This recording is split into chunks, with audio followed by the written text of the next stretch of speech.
All right. Hello and welcome everyone to today's webinar.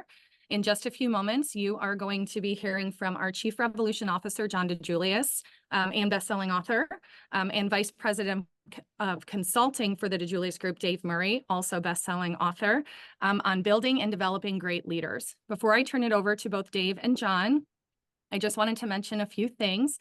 I will be monitoring chat the entire time that they are presenting today. So if you have any aha moments, any best practices that you want to share, any questions on how to reach out or who to reach out to from the DiJulius Group for more information, please feel free to put that in chat. I'll make sure that you get all of the information that you need.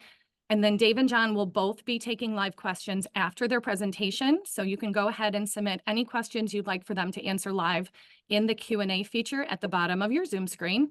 As a follow-up after today's webinar, you will be receiving an email from me that not only includes the recording of today's presentation, but also the PDF slide deck and other resources from the DiJulius Group. So you'll have everything that you need once they're finished. And now I'm going to go ahead and turn it over to both Dave and John. Thank you, Lindsay, and welcome revolutionaries, and welcome Murray. Hello, John. How are you? How are you? I am doing great. Thank you. Glad to be here today. And you're in a corner. Where is that corner? I am in a hotel room in Columbus, Ohio. Nice. You know, Dave, funniest thing, every week before our webinar, I send Lindsay a 3.5-page intro on me and you. 3 pages are me and the half page is you. And Dave. And she's not including it. We got to work on that. I mean, I have it back, I have stuff in there from 3rd grade when I won the kickball contest at recess and stuff. I mean, critical stuff. All right, let's get after it. So this is another webinar based on our new best-selling book, The Employee Experience Revolution, which is defined as great companies help their people live extraordinary lives. Their leaders inspire employees to build lives of meaning and purpose. And this week we're talking about Chapter 8, Building and Developing Great Leaders, which is really a hot topic. And so many of this stuff is painful to go through because, we've been guilty of it in our business. Almost everyone is, but building and developing great leaders. Your vision needs to be your wildest dream of an impact your organization can have on the world. So 82% of bosses are accidental managers. Now, this is a statistic that we stumbled across really towards the end of our research. If you remember, John, we had the book pretty well done. And then this study came out at the end of last year as we were wrapping up that final draft and submitting it to the publishers. Like, wow, this is exactly what we're talking about. And we see it all the time in our consulting practice. But it's actually gotten worse.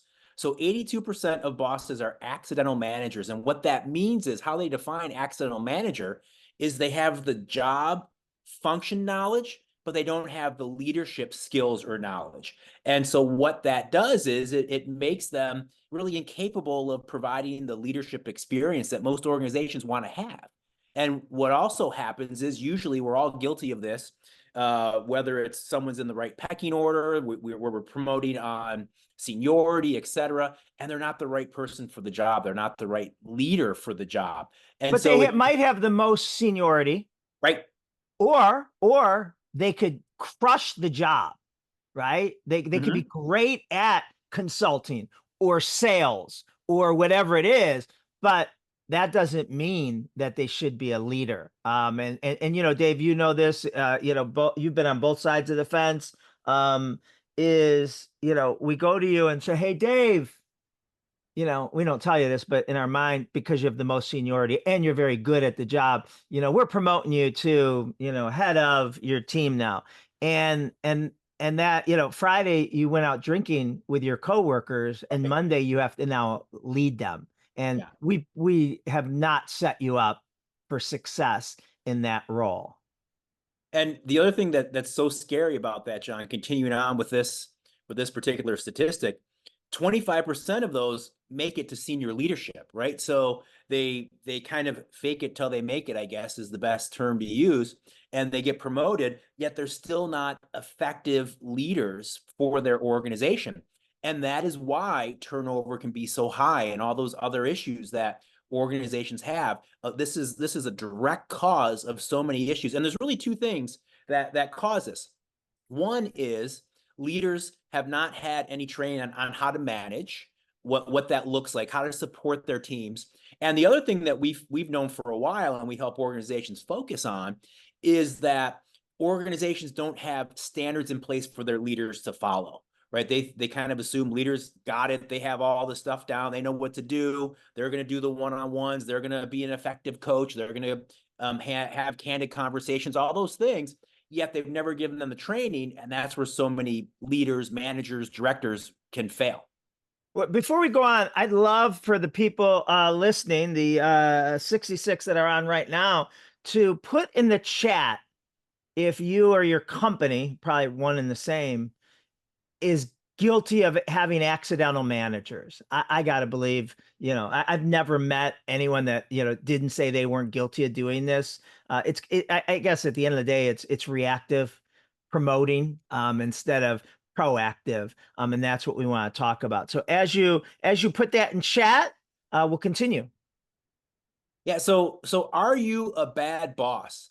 This one is really interesting because there's kind of an old school mentality out there of what a boss needs to be. And it was this way for a long, long time, right? People were afraid to have a conversation with their boss, maybe. A lot of communication happened open in open quarters and was yelling, screaming.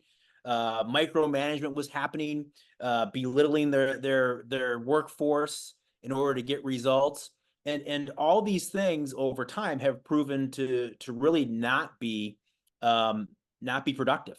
But for a long, when I look at that, Dave, it gives me, I'm like, oh, I don't do any of that. Well, so I don't think, but then I feel good, right? But that's what you're going to get to next is hopefully we have very little of that today left. But as you're going to get to, that's not what a bad boss is today. Well, it definitely would be if it still exists. If this was still happening, you would move right to the top of the list. But this is what it looks like today. This is what when a person leaves an organization, they said, I quit because I had a bad boss. Harvard Business Review actually did this study and asked questions. Okay, well, what made your boss bad? And they compiled the data, and this is what they came up with. So this is much more recent than that old school mentality. But a failure to inspire, right? Not having that energy, enthusiasm for the job, just kind of day after day. The second bullet on this is a killer, right? Acceptance of mediocre performance, right? Once you set the bar there, that's your new norm. You can't recover from that, right? That one's so important. A lack of clear vision and direction, a failure to walk the talk. We hear about that one all the time, right? Do as I say, not as I do. And then a failure to develop others. Because if you think about it, really at their core, what a leader is there to do is to not only help you do well in your current position, but also get you where you want to go next, help you grow within the organization. And so if a leader's not focused on that, then that's an issue. Let's talk about the cost of poor leadership. Yeah, because it's big. A recent study, 50% of employees surveyed who are unhappy with their managers say they are planning to quit next year. And we know, we've talked about it in previous sessions, we know how expensive that is for organizations when people leave, right? When a typical employee leaves, it costs about half their average salary to replace them, their annual salary. But when a rock star leaves, it could be almost 2 times their annual salary to get back to the productivity that they were providing. So it's a huge, huge problem that often gets overlooked. And employees are telling us in exit interviews and in other ways, a lot of times it's because of the person they report to directly and their unhappiness with that, and the root cause. So that's an important one. And then the study also reported that 10% of people possess the necessary traits that great managers exhibit, including building relationships that create trust, open dialogue, and transparency, right? So it's kind of saying that really only 10% or so that are in that role are focused on that, or maybe kind of naturally do that. And so this is where organizations need to be very, very proactive, because these are all trainable skills. These are all things that a manager can learn to do, that can be trained to do as part of their manager onboarding, and then delivered to their team. So they're all things that can happen, but most organizations just kind of assume they're happening. They don't make it a priority for their managers to be focused on these things, and then they don't happen. So does performance follow the leader or the teams? And so if anybody out there has read, this is an example from Jocko Willink, if I'm saying it right, book, Extreme Leadership. And when they're, he was a Navy SEAL. He was, he was putting them through BUDS training, and this example talks about they have 7 teams of Navy SEAL buds, and they're doing this contest where they have to carry a boat and throw it in the water and race. And and I'm not going to do the story justice. It's in the book, but people who finished 2nd through 6th, the teams were it wasn't consistent. Some would finish 2nd, 5th, 6th, but the team that finished 1st always finished 1st, and the team that finished last, 7th, always finished last. So they wanted to figure out if that performance would follow the team or leaders. So they switched the leaders from team 1 to team 7. And as a result, the performance followed the leaders. Within a few short days or weeks or whatever it was, now team 7 was consistently coming in 1st, and the team that was formerly coming in 1st was consistently coming in 2nd, which leads to Jocko Willink's best quote: "There's no bad teams, only bad leaders." The single most important determinant of a person's performance and commitment to stay with an organization is their relationship with their immediate manager. And there's an article I absolutely love and recommend everyone get, and it's called "The Soul of a Startup." It's a Harvard Business Review article. It's probably from the early 2000s, but I think it was updated in the last decade. But basically what it says, and if you've been around a business long enough, every business loses its soul. Back in the day when I started John Roberts 31 years ago, spas, our goal with our original 4 employees was just to keep our doors open to the end of the week, to make payroll, to be able to pay our vendors. And there was such those other 3 or 4 employees we had besides me and my wife. They were so loyal to us. They'd stay. We couldn't pay them for the training or pay them to brainstorm and come in for meetings. They didn't care. We'd eat pizza on the floor at midnight, just trying to think of how we could be different, how we could grow. And those employees would walk through a fire for us, for me. Now you fast forward 10 years, 15 years, 31 years later, and there's more than 50% of employees that don't know me. That if they know me, they don't know me like that first group did, and they just they can think that, oh, this was easy. He came from money, the business just worked, and they don't know the backstory. And so the whole article is about listen, and the long-term employees, Lindsay could probably, attest to this too. The long-term employees, or Dave, you can, from a DiJulius Group side, is say, it's not the same like it was back in the day, right? Well, right. It never can be, right? Steve Jobs can't be, couldn't have been in, working elbow to elbow with all his employees, 25 years later. So the trick is you have to create the next level of leaders who create that same kind of bond with their teams. And it's hard to do. So it's a great article. I highly recommend "The Soul of a Startup" by Harvard Business Review. Hey, John, before we go to the next slide, can you go back up one to this one? Yeah, I just wanted to elaborate on this, because this is not new, right? We've been using this finding in our world-class leadership workshops for years and years and years. It's been around for multiple years.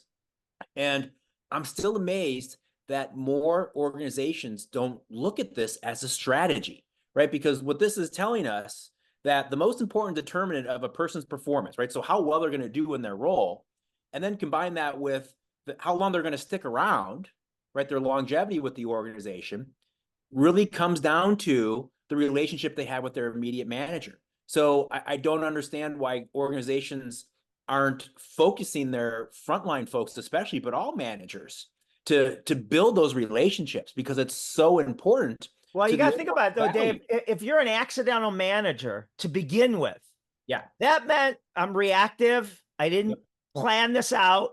I didn't, ask you 6 months ago if this is something on your radar, and start what we're going to explain, start giving you projects, start having you train. So when you do get promoted, you would have stronger skill sets. That's what's important. It just comes with being an accidental manager. Oh, right. shit, Dave, I need you to fill a position. You're promoted. Well, here's the title, but I didn't give you any of that, and I'm hoping you have some of it on your own. Right. They're hoping, and usually that manager's out there treading water. Yeah. Yeah. All right, let's talk about developing them. Yeah. How do you find them? And so in this chapter, we talk about identifying those emerging leaders, because as we touched on already, what happens in a lot of organizations, it's based on seniority. It's based on maybe you're a top performer or top producer. It happens all the time in sales, right? The number one salesperson gets a team because we want to keep that person happy and have them grow. But maybe they don't want to lead a team. Maybe they would just rather sell. And that happens a lot of times in the world of sales, as an example. But how do you find them? How do you recognize those potential leaders? And so one of the things that we really need to do as organizations is find the people that do want to lead, that do have that in them. And yes, it can be a little difficult. You have to do some work there. They don't necessarily just pop up and have a sign over the head that says, I'm a good leader. But there are ways to do that. And so a couple of things that we talk about in this chapter specifically to recognize them. Well, Dave, I'm sorry. This is the 4 things that are critical to, developing and creating great leaders. And then we'll get specific under each one. Yeah. Sorry. So we got to recognize their willingness to lead. We need to test their commitment to leadership, that they want to do that, right? That they're not just doing it because it's the next step or it's a pay raise, that it's something they want to do. And then how do we prepare them? So we work with a lot of organizations that have gone through what we refer to as our world-class leadership or developing leaders, this chapter, that particular workshop. And what they do is, if you want to be a leader in the organization, they have some classes for you to take before you even apply for that position, right? You almost have to be certified that, okay, yes, I'm committed. I understand some of the roles and responsibilities of being a leader on top of the job function. And I've gone through the classwork, and now I'm going to throw my hat in the ring for that role. So doing that prep work, just like you talked about a minute ago, John, so they're not thrown into it and treading water. And then do they have the ability to motivate others? They have the ability to support others, right? Are they willing to support and motivate a team and help a team to really perform its best? And so those are things that you need to be focused on when you're looking for who your emerging leaders are in your organization.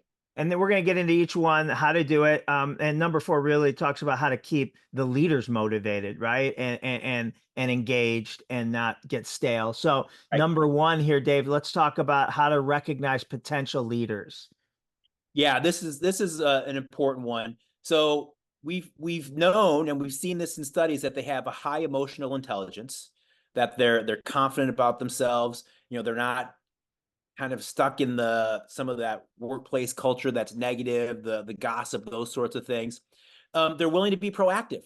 And these are usually the people that are looking for solutions, or the people that when they tell you about a problem, they present a solution along with telling you about the problem. Those types of folks, if you can visualize some of them in your organization. And they demonstrate a natural ability to inspire their colleagues. They're focused on the team. They're focused on success, right? Kind of that saying that a rising tide rises all boats, right? They have that mentality. And a lot of times they think differently. They don't get stuck in that groupthink mentality. They don't think about doing things because it's the way that we've always done it. They're open to change. They're open to challenge the status quo and make sure that we're doing things that help the organization grow, not just get the job done.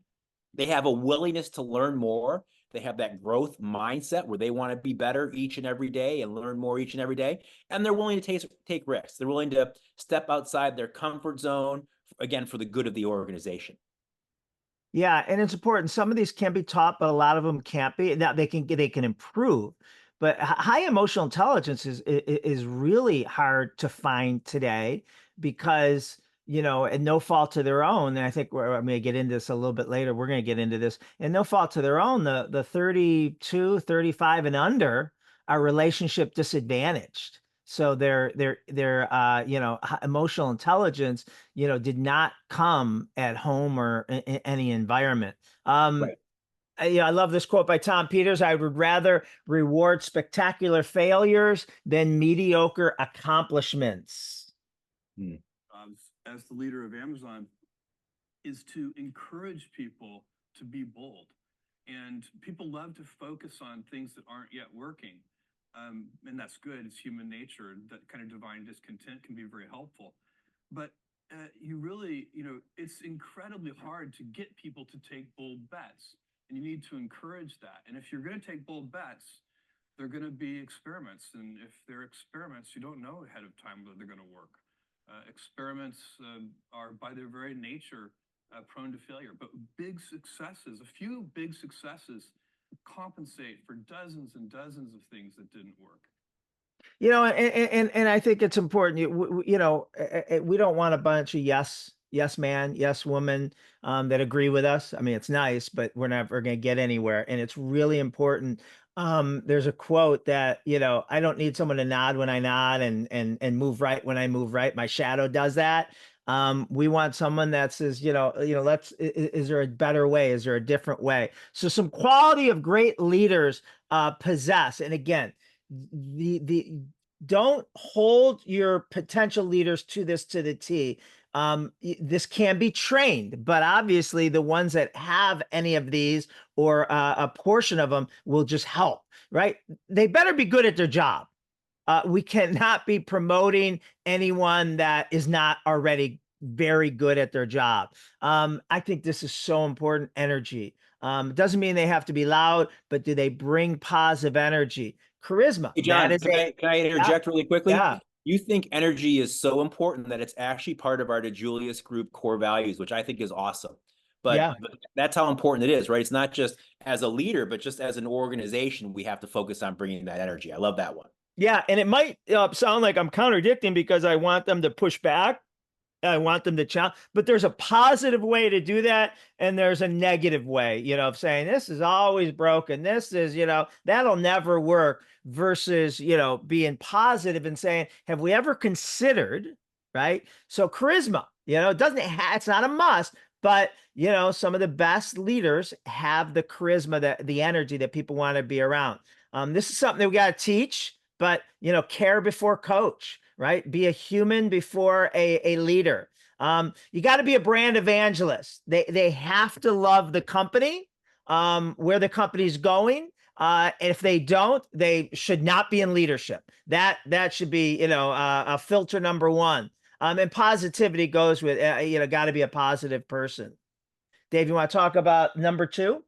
Yeah, number two, we brought up earlier, testing their commitment to leadership. There's some great ones in here. There's some great ways to do it that organizations have found some really solid success with.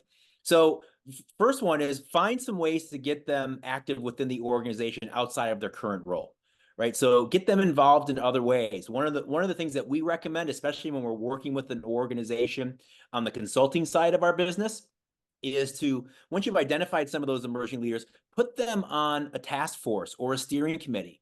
And have them be involved, have them working with some senior leaders or some other leaders across the organization, get them working cross-departmentally in the organization to build those relationships, but also to see how they do, right? To see how they react and to see how they communicate within that environment, because because that's so important to being a great leader. And we'll talk about communication and storytelling a little later in this session. And then where do they need professional development? Maybe they need some public speaking skills or some other things that they need to be focused on. So you can start to identify those so that by the time they are going to be put into a leadership position, they have some more polish on some of those areas where maybe they didn't before. And then problem solve, right? So going back to that steering committee idea, have them be put in charge of some problem resolutions. Maybe some speed bumps come up on a project, and have them fix and see how they can come up with that fix and how effective that fix is. So those are help them roll stuff out.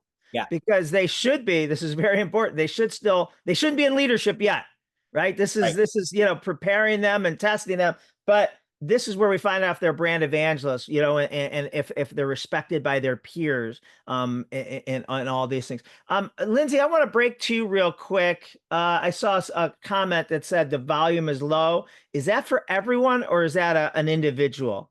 I want to make sure I believe that it was when you were playing the video. Yeah, Correct? that was the Bezos video. It was just the Bezos video. I think otherwise they can hear you fine. Okay, good. Well, I might have not checked the volume on that, and you might be hearing it a different way through my microphone. But okay, let's talk about number 3, how to prepare them, train them. So you've tested them, and they come back with flying results, and now we know we definitely want them in leadership. So great leaders are great storytellers, and we're going to go into that a little bit. Great relationship builders, right? They need to speak last. So let's talk about this. And again, this is these are the things we want to train them on, right? Improve them on. So power of storytelling. That's really, really important. We have a class, we have a webinar that you can go back to, but every leader has to be a great storyteller, and that does not come natural. So you got to help them be storytellers. And what we like to teach is storytelling always has 3 components, and every great book, every great story, every great movie, every great presentation has 3 parts to it. They have a villain. Okay. And what is wrong? And even this webinar has it. The villain was, accidental managers, companies that are just promoting, but it's not the managers. They're not the villain. They at no fault of their own. They were promoted, and they took the job and the promotion and the pay raise. Can't blame them for that. But the company did not set them up to be successful leaders. So that's the villain, and every story presentation needs to have a victim, and the victim in this case, in this presentation, is the managers who will not be as successful, is their employees, because they aren't led, and you saw the statistics that 50% of employees are out looking for a new job when they have a poor direct boss. Right. And then you have the hero of every presentation of a great storyteller. And that's never the person presenting. It's not Dave and I. It's not your leader. It's not you. It's if you adopt this methodology, right, you will now have great leaders who have, long-term tenure of employees, and the customer experience will go through the roof. Making sure I'm is this me, Dave? The next one? I'm yes, sorry. it is. Yep. Okay, thank you. And then we talked about relationship disadvantage. Every generation is, has a decline in people skills. But there is a 35 and under, 32 and under, that were just born, in a completely different era, all technology and no fault to their own. Leaders are getting younger. 40% of employees have a boss that's younger than them. Okay. And I'm not dissing, but the problem is that their digital intelligence is up, but their emotional intelligence is low. And you cannot microwave emotional intelligence. It's not something so you got to make sure you're hopefully hiring people originally and training them as an employee on the emotional intelligence, and continually keeping it going. Yeah, that's so important. I love this quote from Stan Slapp. Stan is a person that we've been working with for years now. He was at our conference years ago and did such a wonderful job.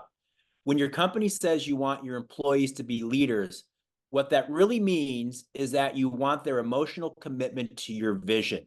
A leader's emotional commitment is about taking on the company's success as a personal crusade, right? So they internalize it, they personalize it. They want their department to do well. They want the organization to do well. And that's really what employees being leaders really means, right? That they have that ownership mindset when it comes throughout the organization. And that's so important. And Stan called that out really, really well with that quote.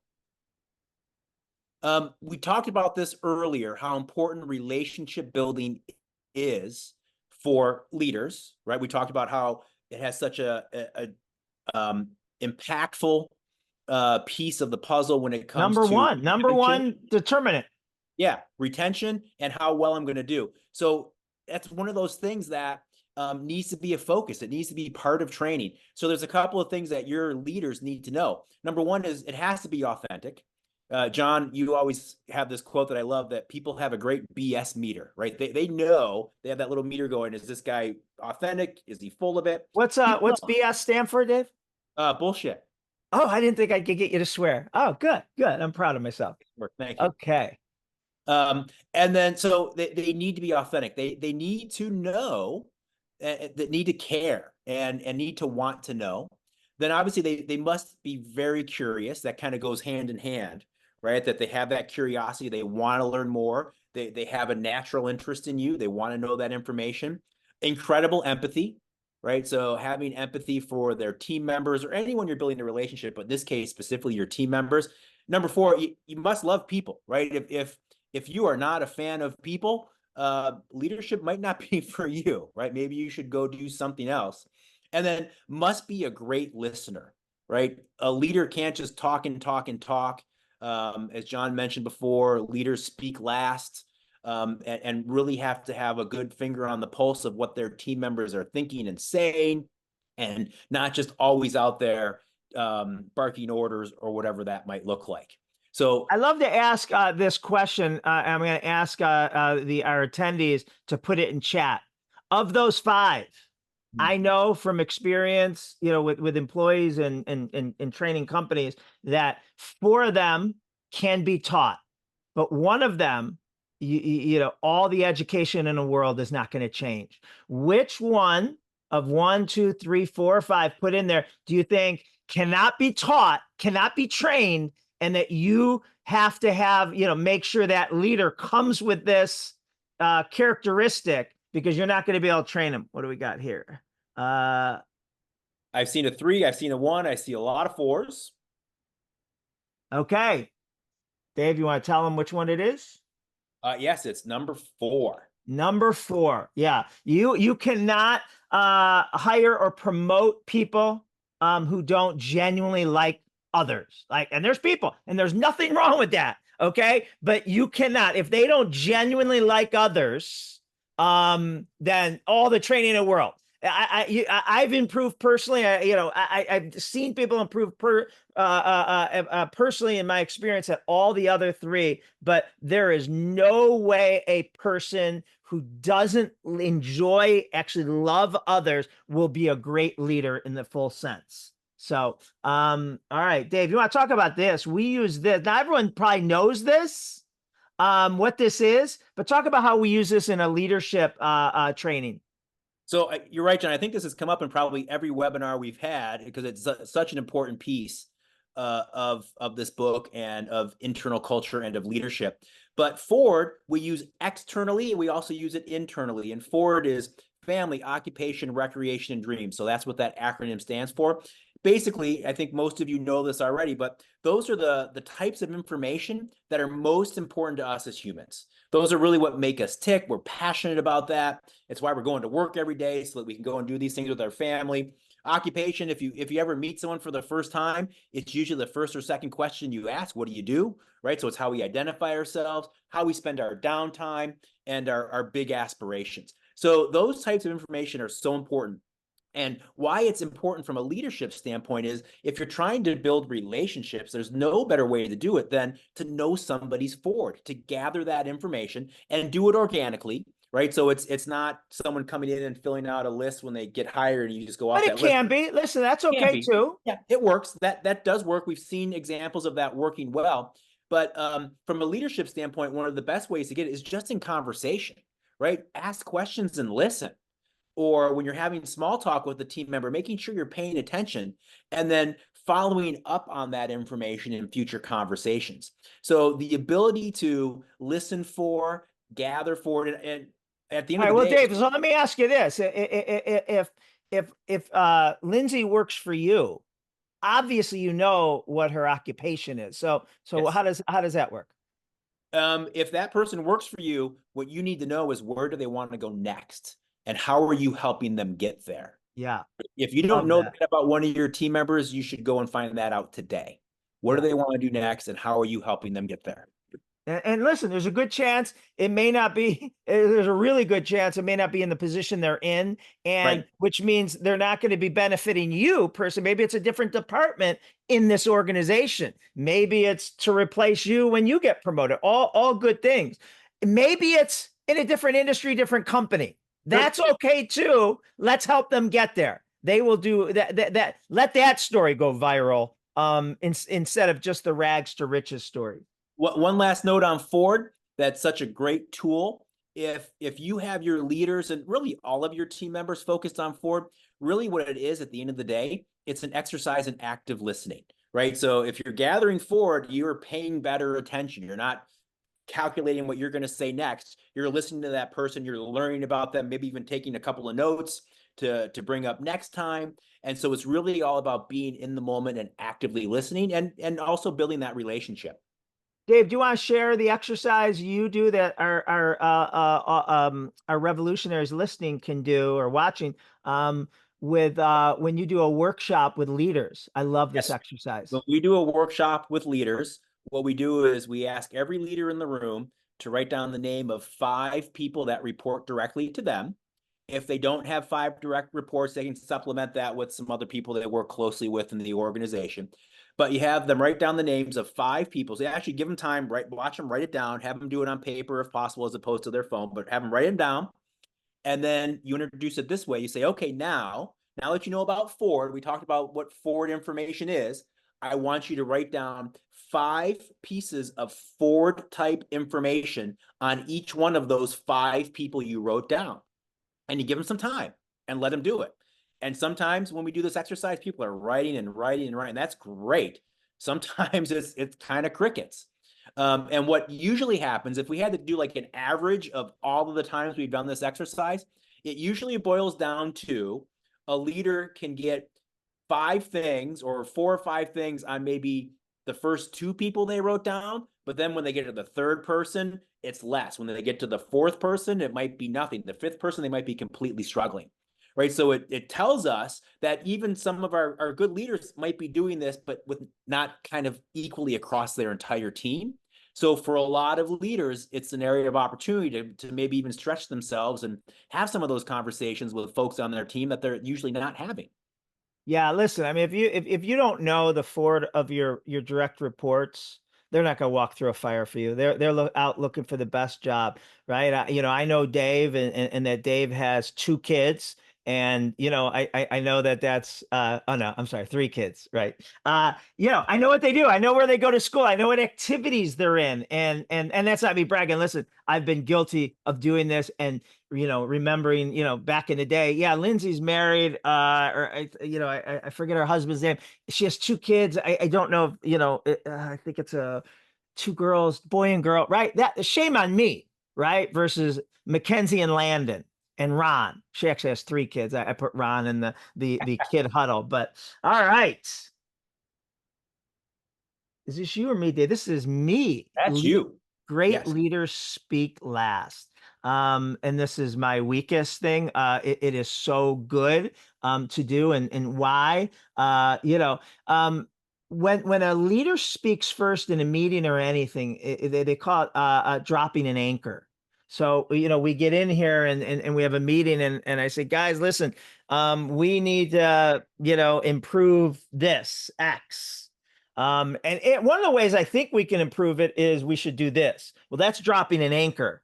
And people might, suppress their ideas and not want to go against, or I'm influencing them. So, you want group think, the practice of thinking or making decisions as a group in a way that discourages creativity and individual responsibility. So you can't get groupthink when the leader is sharing his or her opinion at the out front. So just post the problem and let people speak. A true leader in a group is rarely the person who talks the most. It's the person who listens the best. So, love this. Listening is more than hearing what is said. It's also noticing what isn't said.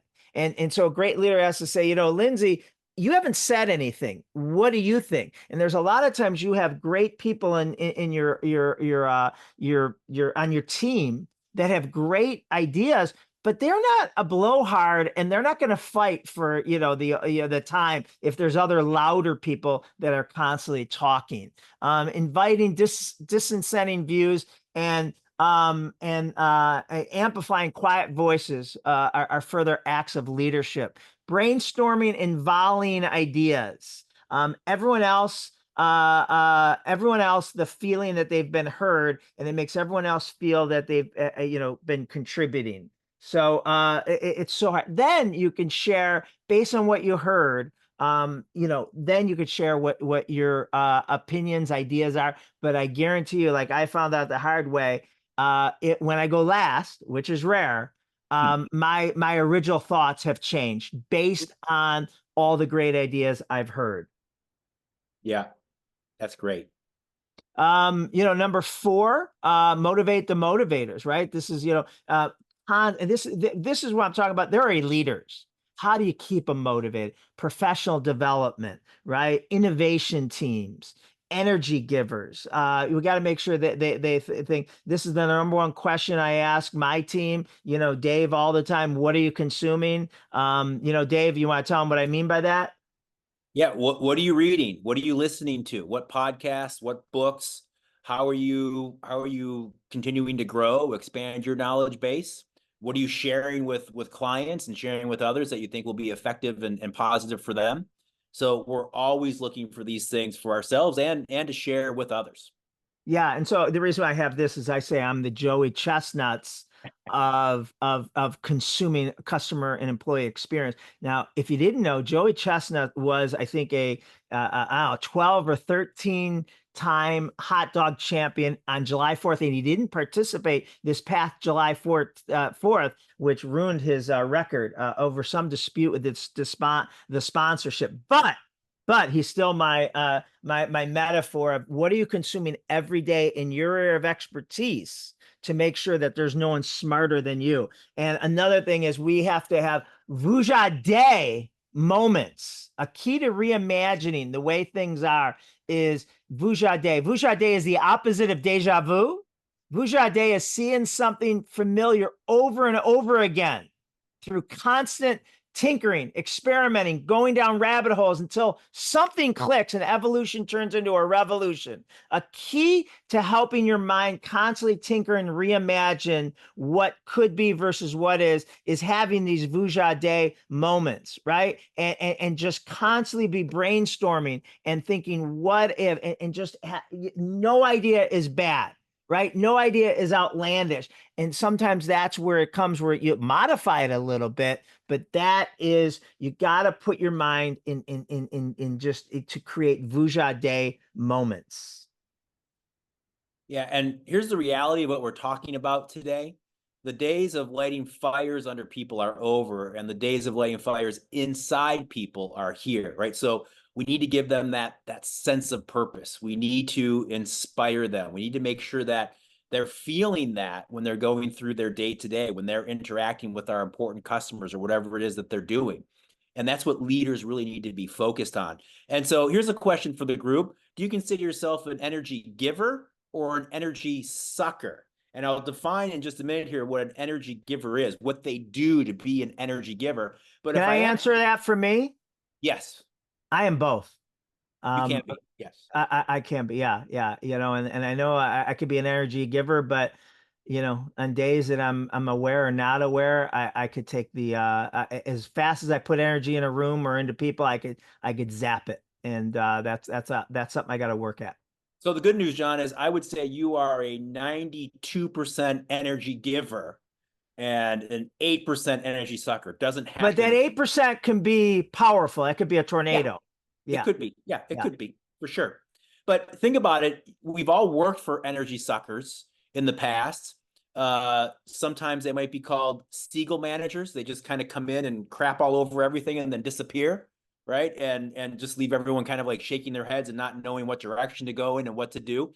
It happens, right? But here's the qualities of energy givers. So think about these as yourself as a leader, the other leaders in your organization, and what you could be striving for, because it's so important. And a lot of it kind of summarizes what we've talked about already in today's webinar and what's in this chapter of the book, but they raise the confidence of everyone they come in contact with, right? They're making people feel better about themselves. They're constantly showing gratitude and thanks. They give everyone else credit, right? They're not stealing someone's thunder, stealing the show. They believe in others. They truly believe in others and let them know that. They are there for others when they are struggling or going through hard times. They're willing to lend a hand. They're the biggest cheerleader of their team, right? They want to put their team on a pedestal and shout them out and give them the kudos. They find out what their employees' goals are and help them achieve them, one that we talked about already. Great listeners. We can't focus on that one enough. That's come up a few times today. We'll walk through a fire for those on their team, and they practice what they preach. And so those are the traits of what makes an energy giver. So ask yourself, am I an energy giver or can I be an energy sucker? As John mentioned, we all have the ability to be both, right? But as leaders, we need to focus on giving that energy, not taking it away. All right. That is, a synopsis of that chapter. From the employee experience revolution, which again, great companies help people live extraordinary lives. Their leaders inspire employees to build lives of meaning and purpose. Start populating some questions and answers for us. We've had a lot of people ask if they can get large book orders for the leadership team. So if you're interested, this bar scan will give you can get a case of books at 50% off. So that's a great deal. We also have our employee experience executive academy starting in the fall. It's a leadership academy. It's about all these critical things, creating the employee, the recruiting experience, creating, the onboarding experience, how to develop leaders, all these great things. And then this is the rest of the year's webinars. We take August off, so we have one more, leaving a leadership legacy on July 25th. And then we resume in September. So we are going to throw it back to Lindsay for some Q&A and any feedback that she has gotten.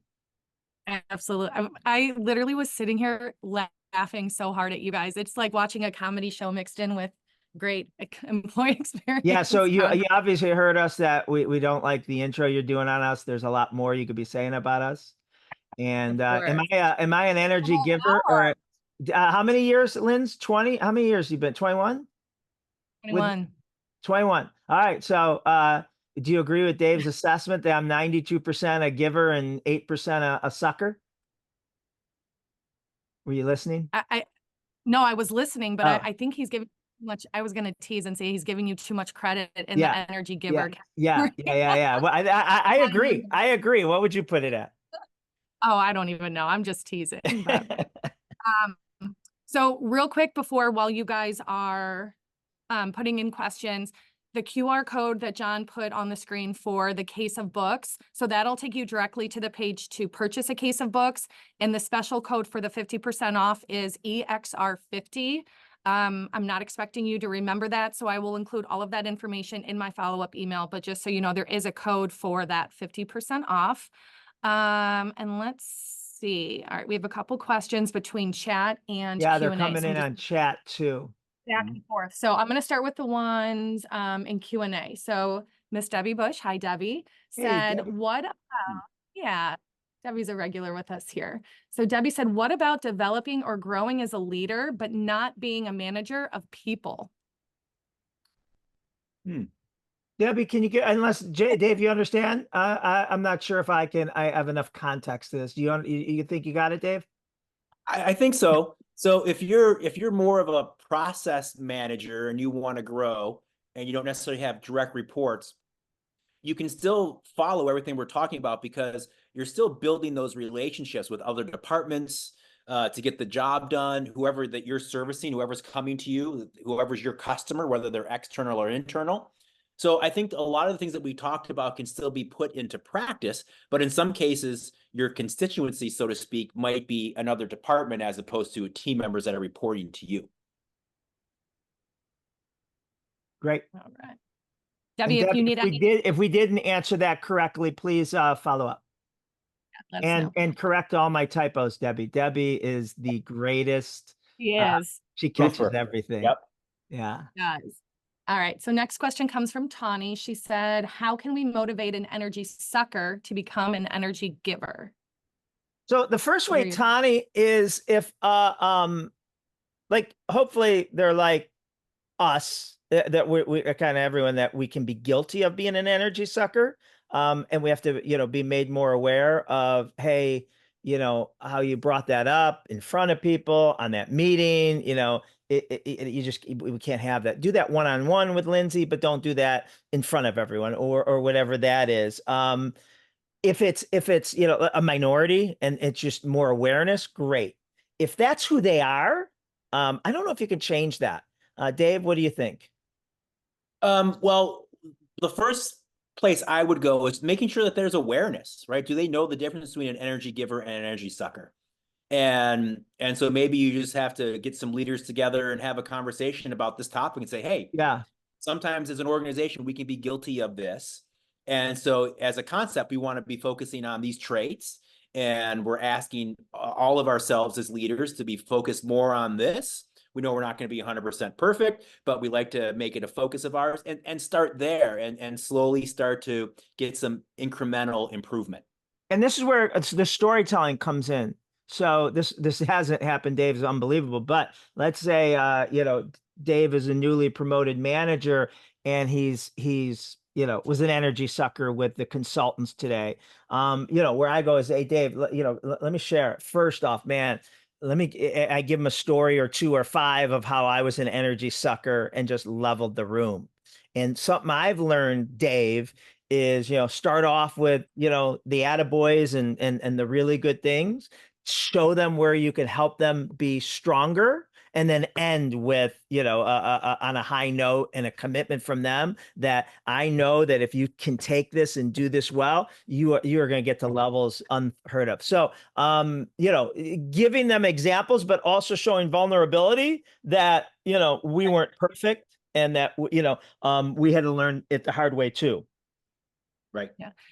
Not to like interject on you guys, because I know that you're our customers, but I remember being called into a meeting with our director of operations where he was very blunt and to the point and literally said to my face that John said at one point that I was the most negative person he knew, and he didn't know why this Eric wanted me like in a higher position on his team.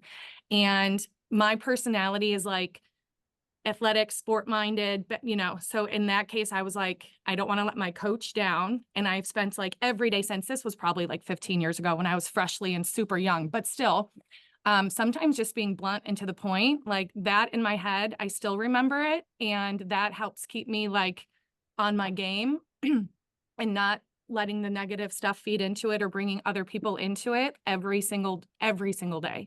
So but Lindsay, you do bring great perspective because you are on the other side of the fence of this stuff that we're teaching. So what we've done wrong and right. And what you brought up, Eric, who is the managing partner of John Roberts, what we brought up earlier, the soul of a startup, right? And that Eric, now Lindsay didn't have that for me back in the day. She didn't work directly for me, but she worked for Eric. And see what Eric did was, and I'm okay with this, kind of threw me under the bus, but but said, listen, she's mine. She brings incredible value.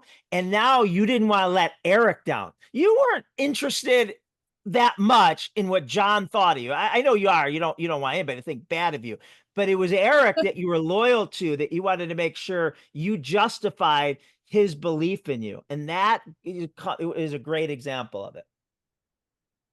All right, so we have a question from Charlie, and Kristen seconded it. So it says, what happens when the CEO consistently breaks their word, but has good intentions? How do I, as a key employee, hold him accountable? Dave, you want to take this? Because you're in that position, I'm sure. So the first thing I would recommend is get them a copy of the book and have them read that, because that might help them understand a little bit of how important that is, that transparency is, and living up to your word. Because we've talked about it a few times today, that leaders have to walk the talk, right? It can't be, we're going to do this and they do something else, or everyone do this and they don't, right? So I think that would be a good start. That could obviously be a difficult conversation to have, especially a conversation going up, right, to a leader above you. But I think it's really important, because we all know how detrimental that can be to the overall culture, and how it can really undermine them as a leader, right? So you're really doing them a favor if you bring it to their attention, because they're gonna lose credibility as a leader if they haven't already. And something I want to also add to that, Charlie, this is a great question, because I know everyone has to deal with it from a higher up, that, how do you call them on? But I really think coming in and saying, let's use Dave or Lindsay here, coming into me and saying, hey, something we need to address. You had said last month that we were going to do this, and now we didn't do it, or whatever that looks like. And I know that wasn't your intention, right? Give your boss the benefit of doubt, and you're doing. I'd be appreciative of saying, "Oh my God, thank you for making me realize that." And now we have to, explain why, or do what we said we were going to do. But giving them the benefit of doubt, saying, John, I know you're the last person who would ever want to look like you went against your word. But here's what it could look like right now, based on what you said last month and based on what we're doing today. So I would be appreciative of that, not mad at that at all. All right. All right, next one's from Victor. Hi, Victor. He said, this is how little do you Victor, right? around it? Yes. Yeah. How do you envision the future of employee experience evolving over the next decade? Any disruptive changes that do you see any or foresee any disruptive changes? Also, what is the most significant cultural barrier you have encountered in transforming the employee experience? Whew. I'm going to take the first one. Is the dust, I don't think, has settled yet on work from home. And people are, some people are putting mandates down that it's no longer. And and I don't know, if people are doing that, sometimes I think they're doing it because they're about to lay off people. So it's a way to get, all right, 500 just quit as a result. So now I only have to lay off, 1,500, right? I don't know. And that it scares me, this work from home, and we do it. But so that's a problem that needs to be solved, because there is, connectivity. It leads, proximity leads to connectivity. And if I'm seeing you every day and out of sight, out of mind, right? And if I don't see someone, I'm not having those curated conversations, and I'm not hearing these great insights, I won't think of them to promote or to give them a new job or anything like that. But the other thing that really scares me is the relationship disadvantaged, the kids, 25-year-olds who are coming in out of school that went to school during the pandemic, and are working directly out of school, work from home, and they aren't having those formative years of building relationships. I say this all the time, of they're going on apps and swiping right versus, walking up to someone at a party at a bar and trying to formulate and realizing, all right, that approach didn't work. I'm gonna have to come up with something different, right? Swiping right doesn't, teach anything. So while we can't change that, externally, we got to make sure we have people skills training for them, because, at no fault of their own, they're not going to come to us with the inherent people skills we with gray hair we're forced to have. Dave, you want to take the second part? Yeah, I will. I have one. It kind of answers both. Yeah. I know we're short on time, but what I see as the biggest disruptive change is organizations that understand the power of employee experience are really going to take off, right? They're going to really improve whatever it is they're trying to improve, sales numbers, whatever that is, right? They're going to use it as a competitive advantage and realize that it is a competitive advantage.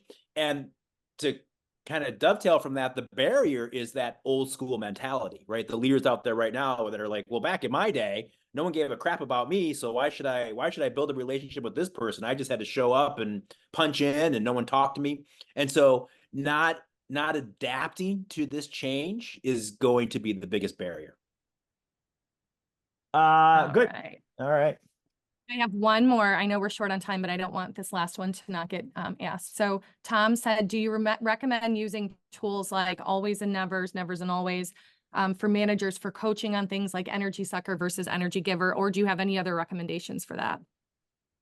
Dave? Yeah. So again, great question, Tom. Absolutely. You could use a tool like that. You could develop a tool and say, hey, here's what we do at our organization. Here are the always that we follow when it comes to focusing on energy, focusing on leadership. We've worked with a lot of organizations that have focused specifically on their internal culture or world-class leadership. And part of the outcome of that was creating an always and never of their leadership team, or being a leader within the organization, that you're always present, always available, always support, whatever those things are. And so, yes, I think that would be a great tool to create.